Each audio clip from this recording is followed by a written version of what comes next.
వల్లభనేని వంశీని ఎందుకు జైలుకు పంపించాడో తెలుసా? ఎందుకంటే వల్లభనేని వంశీ చంద్రబాబు నాయుడు గారి కంటే అందగాడు, నారా లోకేష్ కంటే కూడా అందగాడు. ఆ ఆక్రోశంతోనే చంద్రబాబు నాయుడు వల్లభనేని వంశీని జైలుకు పంపించాడు.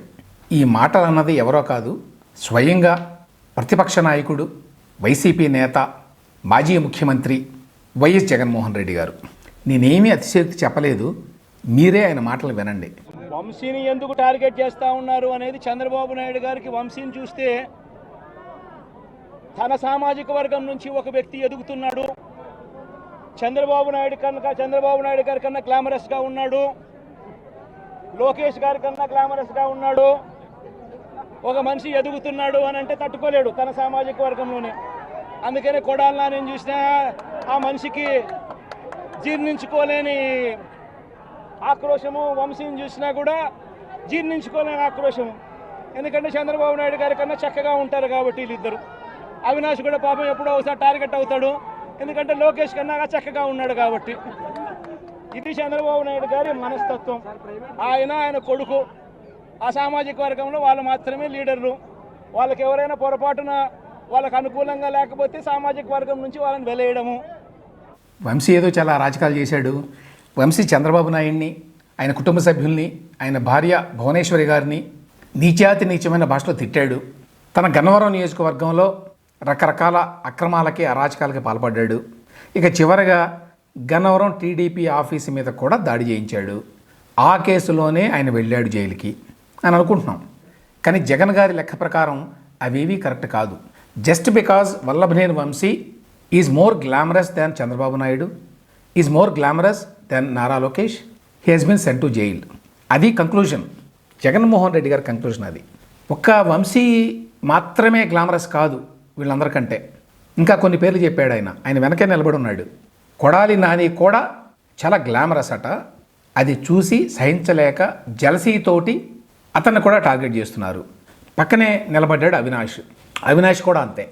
నారా లోకేష్ కంటే చాలా బాగుంటాడు, అందుకని అతను టార్గెట్ చేస్తున్నారు. ఇది జగన్మోహన్ రెడ్డి గారి అండర్స్టాండింగ్ అనమాట, అండర్స్టాండింగ్ ఆఫ్ ద సిట్యువేషన్.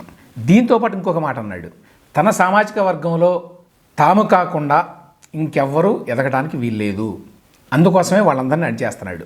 ఇక్కడ 2 పాయింట్లు అండి. ఒకటి ఏంటంటే, నిన్న మొన్నటిదాకా ఈ కూటమి ప్రభుత్వం వచ్చిన తర్వాత ఎస్పెషల్లీ చంద్రబాబు నాయుడు, ఆయన కొడుకు నారా లోకేష్ ఇద్దరూ రెడ్డి సామాజిక వర్గాన్ని టార్గెట్ చేస్తున్నారు అని చెప్పి మాట్లాడుతూ వచ్చారు ఈ వైఎస్ఆర్సీపీ వాళ్ళే.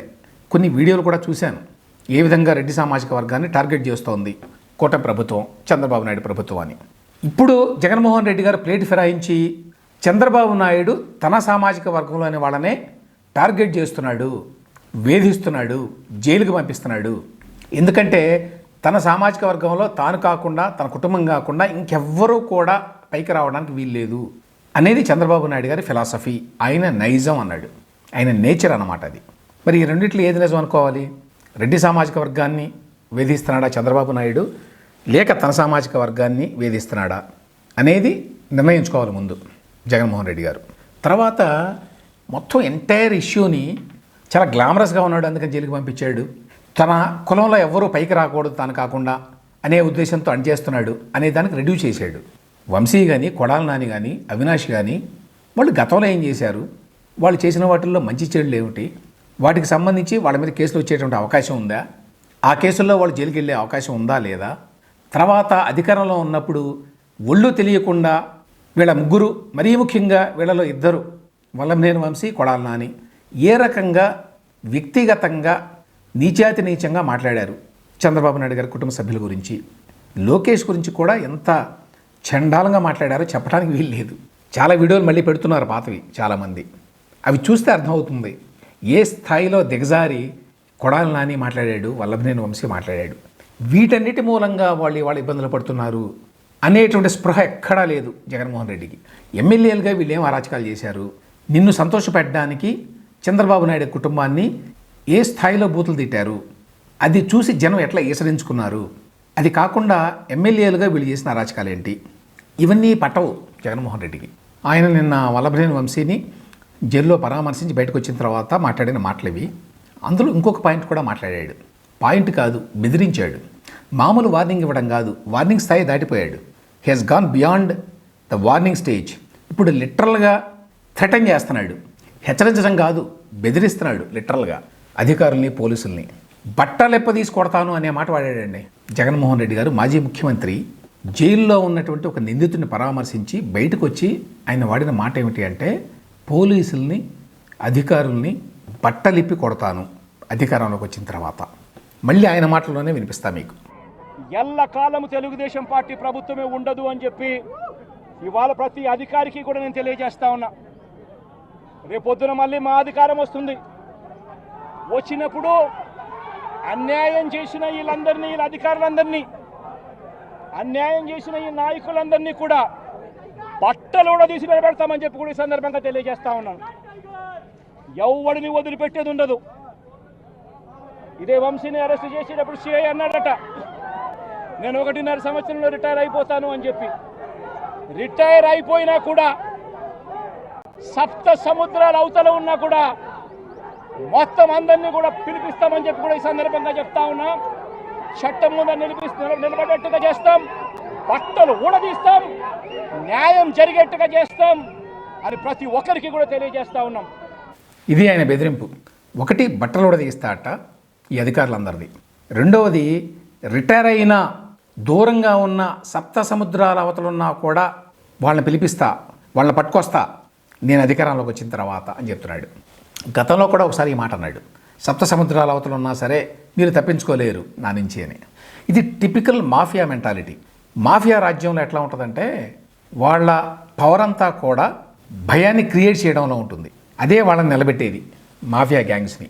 అంటే మా మాఫియా గ్యాంగ్స్కి వ్యతిరేకంగా ఎవరైనా ఉంటే వాళ్ళు ఎక్కడున్నా సరే చంపేస్తాం, వాళ్ళని హతమారుస్తాము. ఈ భయాన్ని క్రియేట్ చేసి మాఫియా గ్యాంగ్స్ అమెరికాలో కావచ్చు, ఇటలీలో కావచ్చు, సౌత్ అమెరికాలో, కొలంబియా ఇట్లాంటి దేశాల్లో కావచ్చు వాళ్ళు రాజ్యాలు నడుపుతారు. అచ్చంగా అదే మనస్తత్వం జగన్మోహన్ రెడ్డిది. By creating fear in the hearts of the people, in the hearts of the officials, in the hearts of the police, he wants to run his fiefdom. తన రాజ్యాన్ని అట్లా వెళ్తాడు ఆయన, అధికారంలో ఉన్నా లేకపోయినా. అధికారంలో ఉంటే ఇక అసలు అతన్ని పట్టుకోవడం కష్టం. అధికారంలో లేకపోయినా కూడా అతని మనస్తత్వం అదే. అయితే బట్టలెప్ప తీసి కొడతాను అని చెప్పి ఒక మాజీ ముఖ్యమంత్రి పోలీస్ అధికారులను అనగలడా? స్పెసిఫిక్గా ఒక ఎగ్జాంపుల్ ఇచ్చాడు. వల్లభనేని వంశీని అరెస్ట్ చేసింది విజయవాడ పోలీసులు. అందులో ఒక సిఐ కృష్ణ అని ఉన్నారు. ఇక్కడ రెఫరెన్స్ చేస్తున్నాడు. బహుశా మరి వల్లభనేని వంశీ చెప్పాడా ఈయనకి జైల్లో ములాఖాత్కి వెళ్ళినప్పుడు, లేకపోతే ఆయన భార్య పంకజశ్రీ గారు చెప్పారా తెలియదు జగన్కి. బహుశా వంశీ కూడా బెదిరించి ఉంటాడు, ఏమనుకుంటున్నారు మీరు నన్ను అరెస్ట్ చేయడానికి వచ్చారా అని. అయితే ఆ సిఐ రెస్పాండ్ అయి ఉంటాడు. ఏమండి నేను 1.5 సంవత్సరాల్లో రిటైర్ అవుతున్నాను, ప్రభుత్వం ఏం చెప్పిందో అది చేయాలి, నేను నా డ్యూటీ నేను చేస్తున్నాను అని ఉంటాడు బహుశా. దాన్ని పట్టుకొని జగన్మోహన్ రెడ్డి ఏమంటాడు, ఆ సిఐ చెప్పాట 1.5 ఇయర్స్లో రిటైర్ అవుతాను నేను అని, రిటైర్ అయినా కూడా నేను వదలను, సప్త సముద్రాల అవతలున్నా కూడా వదలను, తీసుకొచ్చి బట్టలు ఇప్పదిస్తాను అని ఒక పోలీస్ అధికారిని, స్పెసిఫిక్గా ఒక కేసులో ఉన్న వ్యక్తిని, ఒక కేసులో ఇన్వెస్టిగేటింగ్ ఆఫీసర్గా ఉన్న వ్యక్తిని, అరెస్టు చేసిన వ్యక్తిని ఇంత నేరుగా బెదిరించినటువంటి ఘటన అసలు ఆంధ్రప్రదేశ్ చరిత్రలోనే ఉండదు. ఆ ధైర్యం జగన్మోహన్ రెడ్డికి తప్ప ఇంకెవరికీ లేదు.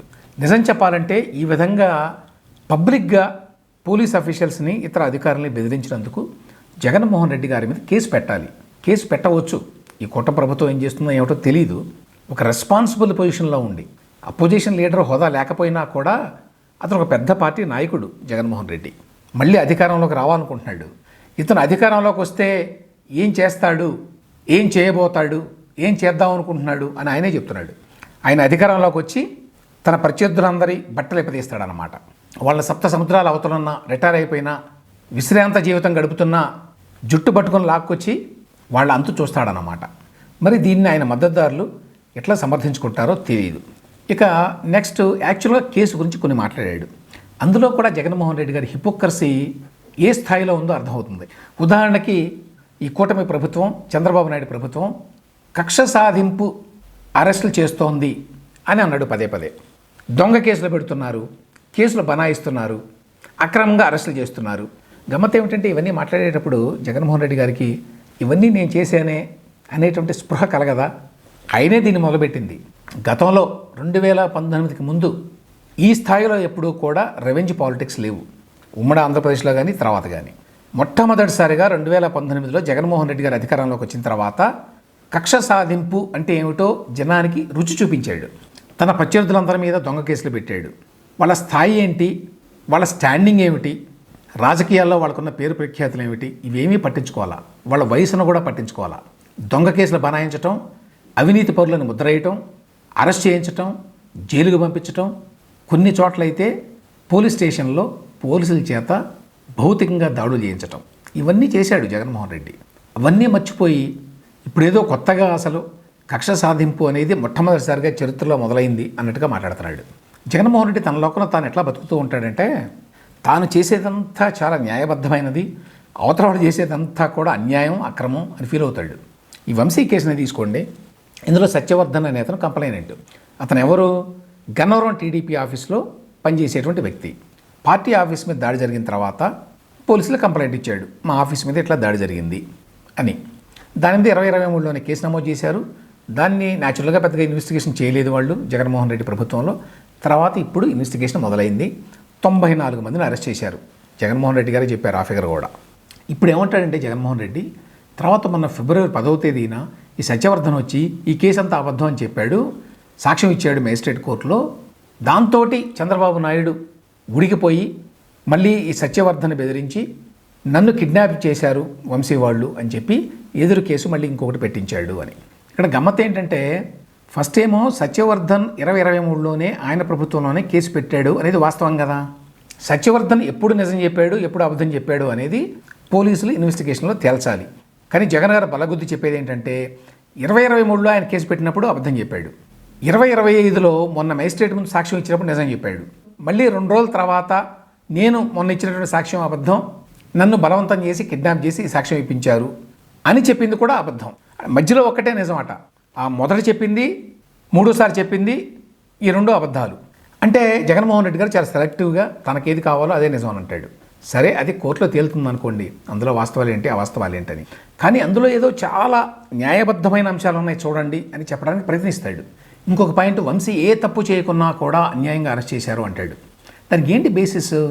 చంద్రబాబు నాయుడు కూడా నేనే తప్పు చేయకున్నా కూడా నన్ను అరెస్ట్ చేశారు, జైల్లో పెట్టారు అని చెప్పొచ్చు. కొమ్మారెడ్డి పట్టాభి అదే మాట చెప్పొచ్చు, కుల్లు రవీంద్ర అదే మాట చెప్పొచ్చు, అచ్చెన్నాయుడు గారు అదే మాట చెప్పొచ్చు. అప్పుడు ఏమన్నాడో తెలుసా జగన్మోహన్ రెడ్డి, ఇదే విధంగా వాళ్ళు మమ్మల్ని అన్యాయంగా అక్రమంగా కేసులో ఇరికించారు, జైల్లో పెట్టారు అంటే, చూడండి అక్కడ తీసుకెళ్ళి ప్రొడ్యూస్ చేస్తే మేజిస్ట్రేట్ కోర్టు ముందు న్యాయమూర్తి గారు వీళ్ళు అక్రమాలు చేశారు, అవినీతికి పాల్పడ్డారు అని కన్విన్స్ అయ్యి రిమాండ్కి పంపించారు వాళ్ళని అన్నాడు అప్పట్లో. ఇప్పుడు కూడా అదే మేజిస్ట్రేట్ గారు వల్లభనేని వంశీని కూడా రిమాండ్కి పంపించారు. మరి ఇప్పుడు కూడా మేజిస్ట్రేట్ గారు కన్విన్స్ అయ్యారు, ఇతను కిడ్నాప్ చేశాడు, బెదిరించాడు, దొంగ సాక్ష్యాలు ఇప్పించాడు అని ఎందుకు అనుకోకూడదు మరి? తర్వాత దొంగ ఎస్సీ ఎస్టీ కేసులు పెడుతున్నారు అని కూడా ఒక ఆరోపణ చేశాడు. దొంగ ఎస్సీ ఎస్టీ కేసుల్ని పెట్టడంలో జగన్మోహన్ రెడ్డి ప్రభుత్వం ఆరితేరింది. ఆ యాక్ట్ని జగన్మోహన్ రెడ్డి అంత దుర్వినియోగం చేసిన వాళ్ళు బహుశా స్వాతంత్రం వచ్చిన తర్వాత మరొకరు లేరు. అడ్డగోలుగా ప్రతి వాళ్ళ మీద ఎస్సీ ఎస్టీ అట్రాసిటీస్ యాక్ట్ పెట్టాడు, ఇంక్లూడింగ్ అప్పటి మాజీ ముఖ్యమంత్రి చంద్రబాబు నాయుడు గారి మీద కూడా. ఆయన మీద ఎస్సీ ఎస్టీ కేసు ఏ విధంగా పెట్టారు? ఆయన నిలబడి ఎవరన్నా ఎస్సీ ఎస్టీలు ఏమన్నా అన్నాడా? ఏంటి బేసిస్ దానికి అంటే జగన్మోహన్ రెడ్డి ప్రశ్నించుకొడతాను తాను. మనం ఏ బేసిస్ మీద ఒక సీనియర్ రాజకీయ నాయకుడి మీద, ఒక మాజీ ముఖ్యమంత్రి మీద ఈ రకంగా కేసు పెడతాం? ఎస్సీ ఎస్టీ కేసు అందులోనూ. ఏమనుకుంటారు జనం? ఇందులో నిజం ఉందా? అవేవి పట్టం ఆయనకి, పెట్టేసేయండి అంతే. మరి ఇప్పుడు అదే జగన్మోహన్ రెడ్డికి వంశీ మీద ఎస్సీ ఎస్టీ కేసు పెడితే నిర్ఘాంతపోతున్నాడు. అంటే అతను వాస్తవాలకి ఎంత దూరంగా బతుకుతాడు అని చెప్పడానికి ఇది పెద్ద example. Jaganmohan Reddy is completely divide of reality. అతనికి వాస్తవ పరిస్థితులతో నిమిత్తం లేదు. తనదైన ప్రపంచం ఒకటి ఉంటుంది, ఆ ప్రపంచంలో తనే డిసైడ్ చేస్తాడు ఏది మంచి ఏది చెడు. రాజకీయ నాయకులందరికీ కూడా నార్సిసిజం ఉంటుంది ఏదో ఒక స్థాయిలో. నార్సిసిజం అంటే సెల్ఫ్ లవ్, తను అతిగా ప్రేమించుకోవడం, తాను ఏ చేసినా అది కరెక్ట్ అనుకోవడం. అందరికీ ఎంతో కొంత ఉంటుంది, కానీ జగన్మోహన్ రెడ్డికి నార్సిసిజం అనేది పీక్ స్థాయిలో ఉంది. నిన్న ఆయన వంశీని జైల్లో కలిసి బయటకు వచ్చి మాట్లాడిన మాటలు మరొక్కసారి ఈ విషయాన్ని వెల్లడిస్తున్నాయి.